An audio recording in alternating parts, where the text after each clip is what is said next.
দেখো আনারস সুন্দর সুন্দর আনারস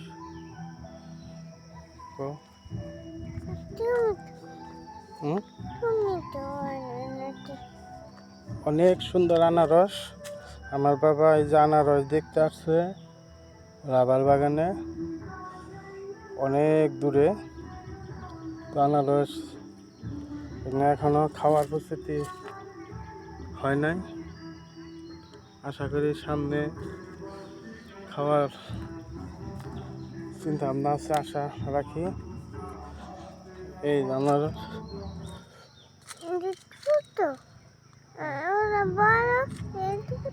হ্যাঁ